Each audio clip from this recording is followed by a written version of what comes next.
Este programa es familiar, apto para todo público. Se recomienda ser visto en compañía de un adulto responsable.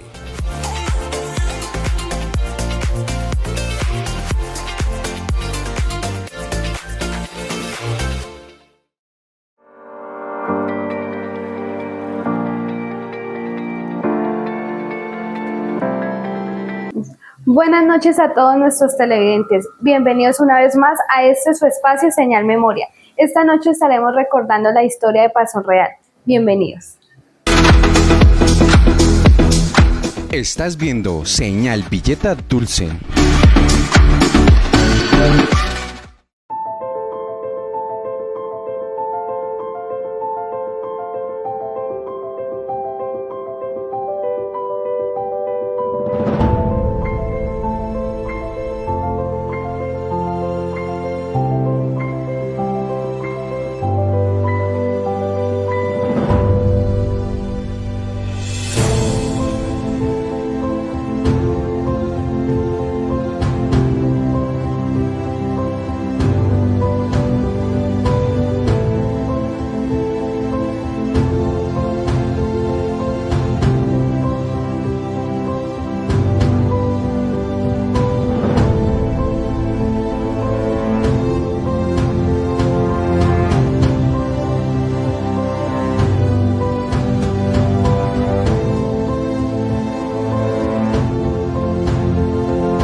Hay lugares que hacen parte de una memoria colectiva, espacios que se llevan en el corazón, porque fue ahí donde se vivieron y se tejieron momentos que quedan en la memoria del alma. Hoy en Hablemos de Historia, Paso Real, un lugar en el corazón de Villeta. Invitado especial, Fernando Taco Ávila. Primera parte. Hay dos sitios que son emblemáticos para las viejas generaciones y es importante que las nuevas generaciones lo conozcan. Uno de ellos fue el Jordán, ¿no? Lo que nos da hoy en día acceso a lo que son los Santos. Este fue un sitio emblemático y por excelencia, aquí donde estamos ahora, el sector de Paso Real, que así es denominado y se ha quedado así en la historia, el sector de Paso Real, porque pues este era el sitio obligado de los bogotanos para venir a sus rumbas, a bailar, a piquetear, a tomarse una cerveza, a disfrutar en sí, a estar aquí en el río, aquí detrás aquí en este sector, en el Paso Real. Pues ya más adelante estaremos hablando de eso, pero aquí esto era un sitio donde la gente se venía a mirar exclusivamente a los villetanos que se botaban desde el puente abajo a un pozo profundísimo que había para que les dieran algunas monedas, y eso era un espectáculo que, guardando proporciones, era más o menos lo que se hace en Acapulco, ¿no? Los clavadistas, y pues esto eran unos villetanos que decidieron en algún momento osar botarse desde el puente. Mi papá dice que eso era profundo ahí, que ahí había lo que llamábamos nosotros una moya, ¿no? Que hacía un remolino, y entonces la gente era feliz, y los villetanos, algunos, decidieron tomar la iniciativa de botarse desde el puente y hacer de las delicias de la gente, entretenerla. Esneri, aquí estamos precisamente en inmediaciones del Hotel Paso Real. Un señor, don Pablo, a quien le decían Pablo Tubos, ¿no? allí donde estamos, en este sector que hoy por hoy es tomado para amarrar caballos, aquí, ahí hubo la primera de las casetas donde la gente venía a bailar. O sea, fue el primer grill, el primer bar que conocieron los rolos, que llamaban los bogotanos, y lo hicieron porque mucha gente venía a jugar fútbol allí en el hoy en día Estadio Rafael José Urrego Rodríguez. Venían y los familiares venían y los esperaban, se bañaban en el río, tomaban sus cervezas ahí, y un señor llamado Don Pablo los atendía ahí. Él posteriormente hizo ahí el primero de los bailaderos que tuvo Villeta, que se llamó Paso Real. A ver, hoy en día nosotros vemos otro polo de desarrollo aquí en Villeta. Pues esto se convirtió en una villa olímpica, ¿no?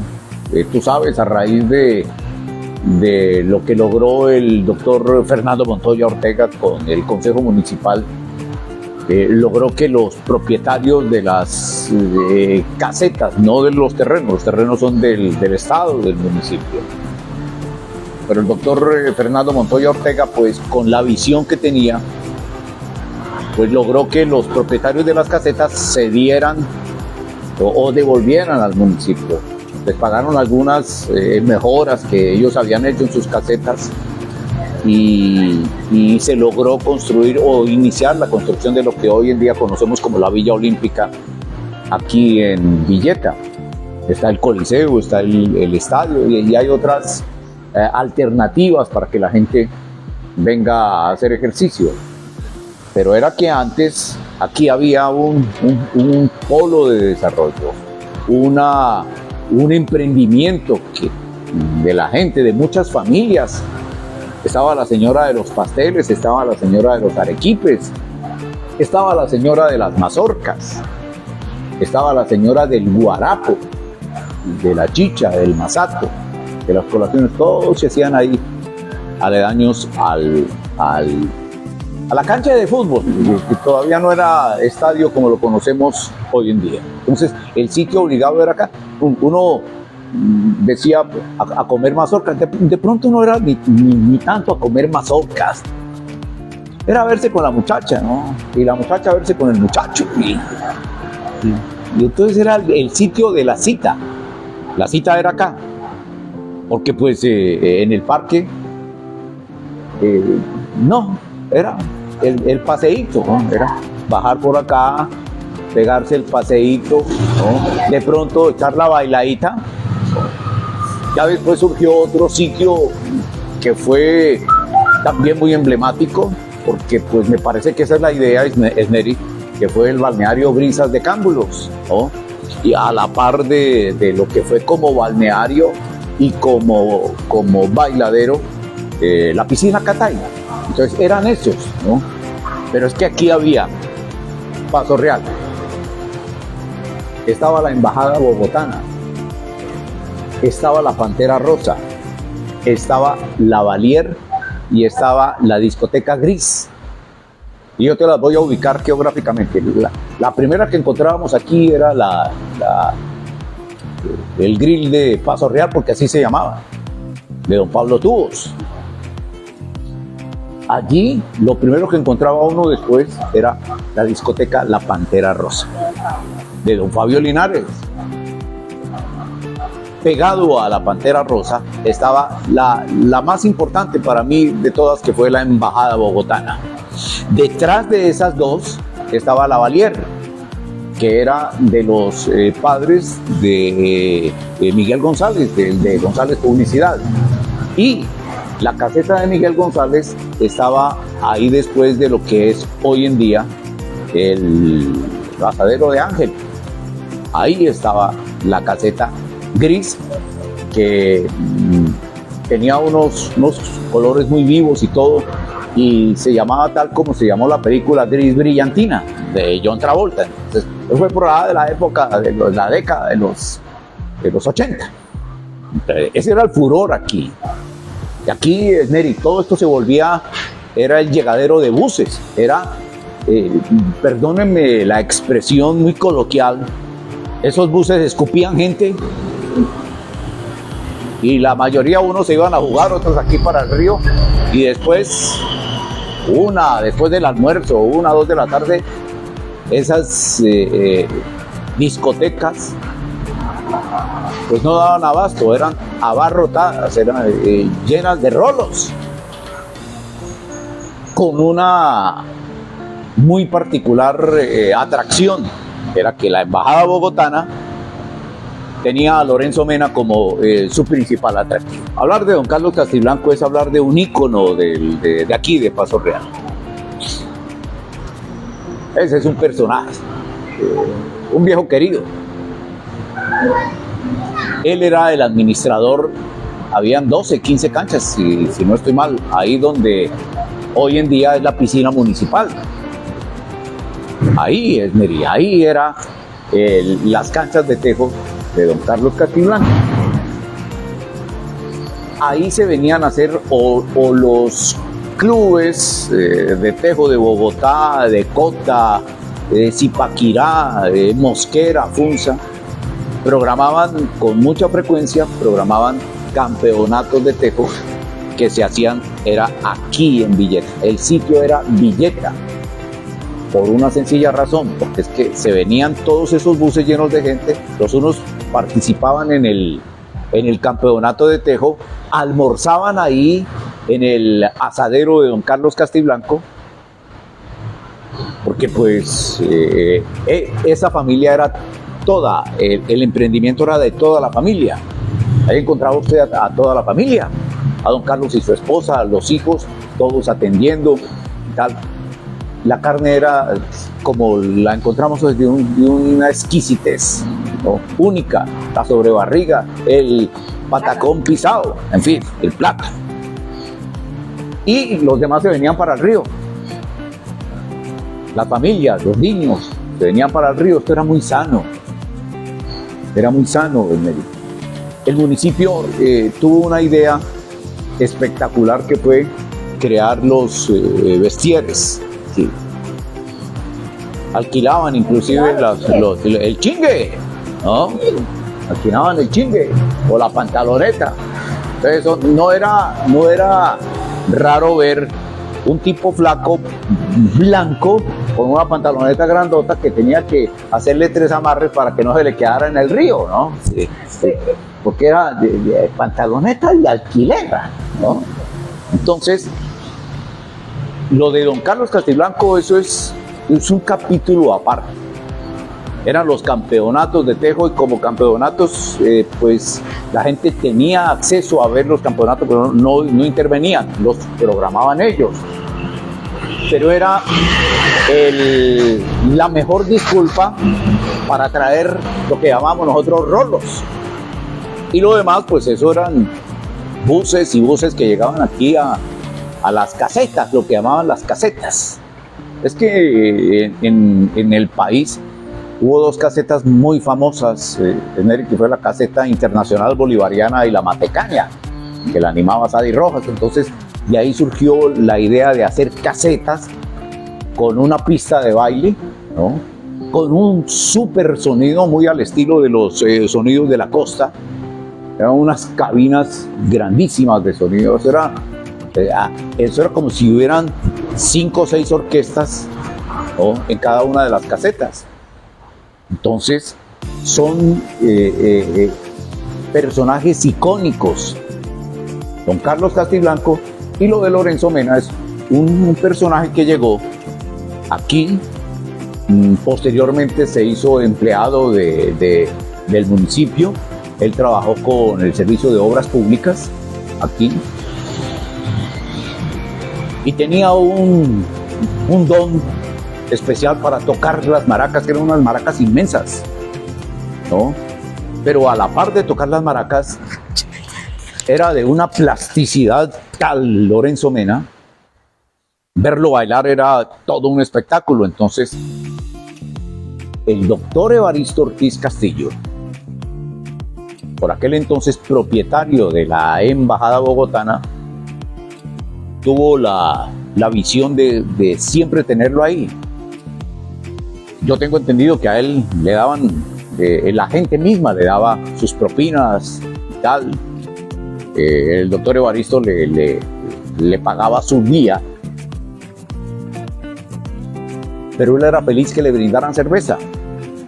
Y tenía otra particularidad, no, eso era espectacular, se los hacía la esposa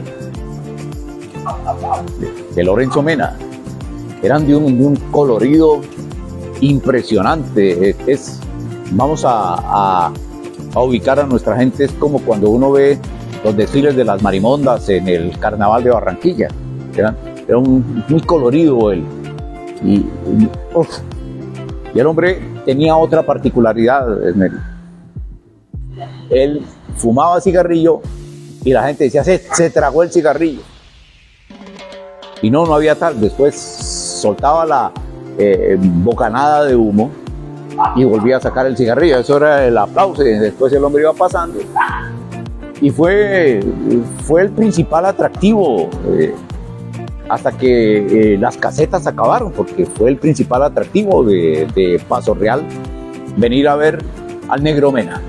Al recorrer el Paso Real de hoy, nos embarga la nostalgia de ese pasado de música, personas, río, familias, risas, encuentros domingueros y el famoso paseo de olla.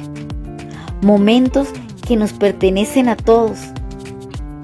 Es el momento a un homenaje a aquellos hombres y mujeres que gracias a sus ideales, a sus trabajos y sueños, hicieron posible una época que le dio a nuestra Villeta un lugar privilegiado en los corazones de los bogotanos y de Cundinamarca. Villeta perdió su arraigo. Sí. En pocas palabras, perdió el arraigo cultural que significaba Paso Real. Tú te podías encontrar con gente en Bogotá. ¿De dónde es usted? De Villeta. Ah, los bailaderos. Es como a uno cuando le preguntaban de qué sector de Cali es, de Juanchito o de Juanchaco. Uno inmediatamente relaciona los bailaderos, y eso era Villeta. Villeta tenía un parque hermoso que a ustedes, amigos televidentes de Señal Villeta, les consta. Fue catalogado muchas veces como el parque más lindo de Cundinamarca. Y una vez estuvo nominado a ser el parque más hermoso del país. Se lo ganó Monguí. Ese parque se llamaba Ricardo Inestrosa Daza. Era hermoso, era lo que llamamos nosotros un parque de pueblo. No es la plaza que conocemos hoy. Yo no sé, ustedes deben tener un archivo de eso, porque con Carlos Castiblanco y con tu hermano hicimos mucho archivo del parque Ricardo Inestrosa Daza, de cómo era el parque antes.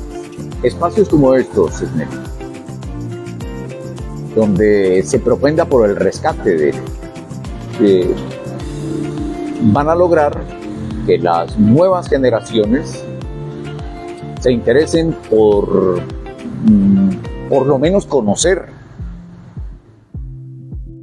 Repito, uno pasa por aquí, esto es muy bonito. Tú me preguntabas hace un rato, ¿qué perdió Villeta con esto? Y es decirle a la gente, miren, a los jóvenes, a los estudiantes,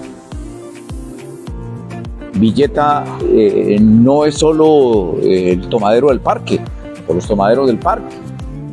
No, Villeta tuvo en el departamento de Cundinamarca un sitial importante. Le dio el calificativo de ser una ciudad turística. Y esto se logró porque hubo gente lanzada aquí que decidió hacer unas casetas. A alguien se le ocurrió alquilar aquí unos trajes de baño. A algunos otros osados villetanos, entre ellos mi papá, pensaron que era bonito botarse desde el filo del puente allá había un pozo profundo y que eso generaría que la gente estuviera pendiente, ¿no? Si a alguien se le ocurrió venir a hacer paseos de olla aquí, entonces todo esto era un generador de circulantes. Repito, aquí estaba la señora de los pasteles, de las empanadas, de los arequipes, de los dulces, del masato, de la chicha, del guarapo. Fíjate que no hemos hablado de algo que es importante, que desde aquí parten ahora los Transmilenios para Bagasal. No existía, cuando eso no existía. ¿Y sabes por qué no existía? Porque aquí Villeta también era una de las ciudades más importantes, intermedias, en el tránsito del tren hacia Santa Marta. El famoso Expreso del Sol. O sea, yo tengo ese orgullo de contar con esa tradición oral que nos dejó mi papá, porque mi papá decía, yo me subía en el tren que iba para Bagasal y me bajaba en Bagasal a esperar el tren que venía de allá para acá, y yo entre Bagasal y Villeta les decía, ahí en la estación les venden gallina, ahí en la estación les venden los chupaos, y yo les llevo las maletas, porque muchos venían que al Hotel Gutiérrez o al Hotel El Diluvio o al Hotel El Jordán, ¿sí? Venían a muchos de los hoteles que eran, o no muchos, eran muy pocos, pero eran hoteles, y la gente se venía en el tren. Pues no existía esto que existe hoy, no. Pero sirvió, fue semilla para que mucha gente dijera, Villeta es un polo turístico, un polo de desarrollo turístico. Ayuda mucho el clima, la gente. Aquí la gente es muy amable, ¿no? Coloquial. Muy coloquial. Hay muchas anécdotas, hay mucho personaje en torno a Villeta, que merece que las nuevas generaciones pues lo conozcan a través de espacios como estos. Es que, mire, no pretendemos con esto tocar ni herir susceptibilidades. El río era muy limpio, lo era. No es la alcantarilla que es hoy. Y pues esto se fue desbordando. Fueron haciendo construcciones adelante o atrás del río. Y todas convirtieron el río en un vertedero. Entonces ya no es muy confiable. Pero sí, ir uno, por ejemplo, desde aquí, coger hacia, a ver, te digo yo, por la Carrilera, llegar a lo que es el centro vacacional Las Palmeras y tomar un senderito ahí para llegar al río. Pues las mamás decantaban el agua, sacaban el agua del río para cocinar las papas, para hacer el sancocho, con toda la confianza que el río brindaba. Mientras los pelados y uno mismo, pues se bañaba. Entonces, es la historia. Oye, nosotros los vivimos, nosotros llegamos acá, de hecho mi papá es villetano. Por eso mi papá nos contaba, él estudió en el Juan Bosco. Mi papá nos hablaba de cómo se construyó el teatro aquí. Mi papá nos dijo, nosotros construimos el teatro parroquial de Villeta. Nosotros estudiamos en el Juan Bosco, nosotros crecimos aquí, fuimos de los primeros que cargaron maletas en el tren en unas carreticas de madera, ¿no? Con unas llantas macizas de madera, revestidas en llanta, ¿no? Las ruedas eran de madera revestidas en llanta. Y mi papá tenía una de esas carretas, y él dice, yo era bien chiquito y pues prácticamente los viajeros, los viajantes que llaman pues a ellos les tocaba ayudarme a empujar la carreta porque yo era muy pequeño y él siempre cogía para llegar al parque y pues las maletas eran más grandes que él, ¿no? Entonces, a uno, si le interesa, le presta atención, como nosotros le prestamos mucha atención. Inclusive le preguntábamos, ¿cuánto ganaba? Y mi papá le decía a uno, ganaba yo tanto, ganaba tanto. Es más, mi papá dice, yo recogí agua azufrada. Y él nos decía, ¿de dónde? En la vía Los Altos había un brotadero de agua azufrada. Y él dice que él era el ahijado del dueño de ese lote, y entonces a él lo dejaban entrar a sacar agua azufrada. Él la vendía, ellos la vendían a la gente que venía acá. Entonces, son tantos sentimientos encontrados, Esneri, ¿no? que uno cuando está haciendo un programa de estos, pues lo que le hace es a uno volar toda la imaginación, todo lo recogido, todo lo vivido con mi papá, sobre todo, que fue villetano. Entonces, para mí eso es muy satisfactorio. Saber uno que esto, el progreso genera eso, el desarrollo genera eso. Pero espacios como este que tú le estás brindando a la gente deben hacer pedagogía de lo que fue Villeta y de lo que significó Villeta como economía en este sector, que fue un sector de generación de divisas para muchas familias. Entre ellas todavía están aquí la familia Castiblanco. Entonces, Doña Leonor es otra eterna de aquí de Paso Real. Entonces, pues, no, bonito. No deja de ser nostálgico, más bien, porque me parece que es eso, ¿no? Encierra mucha nostalgia. Pero, por ejemplo, a uno le da satisfacción ver cómo van transformando, pero no acaban el Hotel Paso Real, por ejemplo.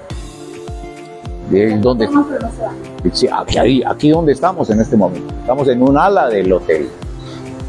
Lo han transformado, lo han remodelado, pero está ahí. No, anécdota como tal, lo que yo un día me caí. No es que yo me haya botado, sino que me caí, ¿no? Y pues yo, tú sabes, yo uso gafas desde los 10 años. Y pues mis gafas, yo no sé dónde estarán, ¿no? Ni modo de irlas a buscar.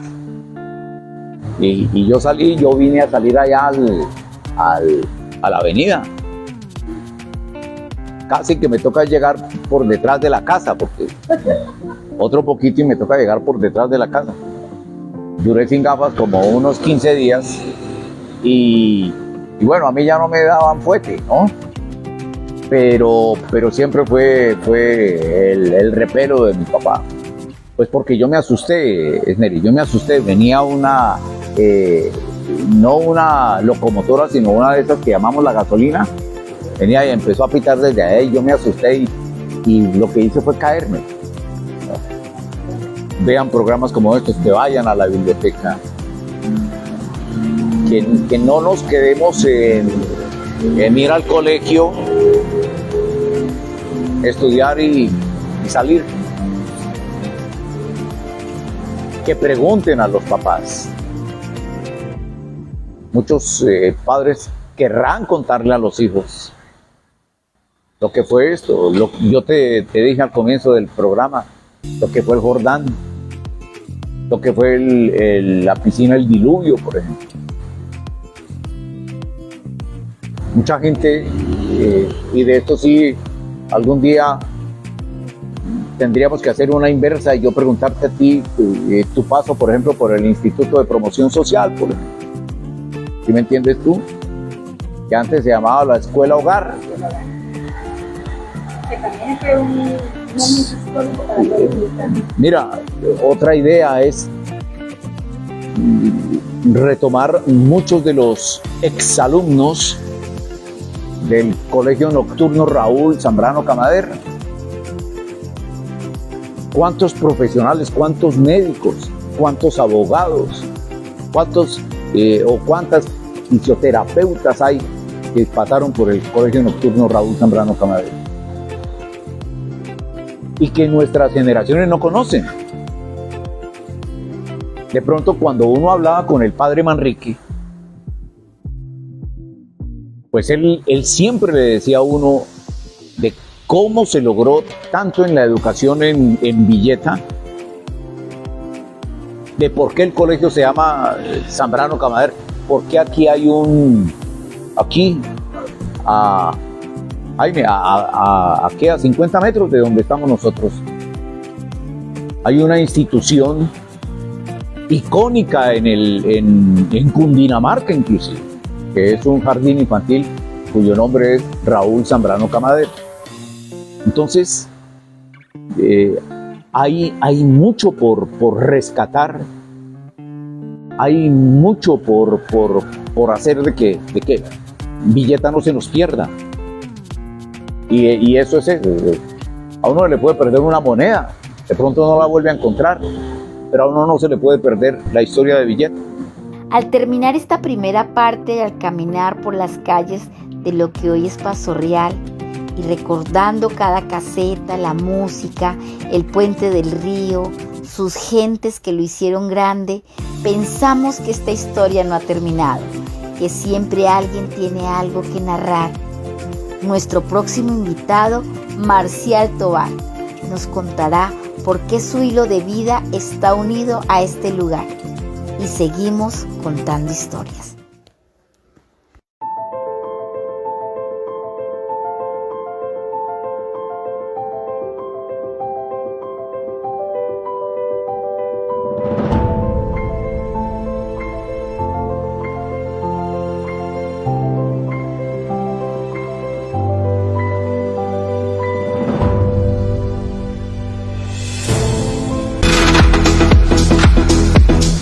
Estás viendo Señal Villeta Dulce.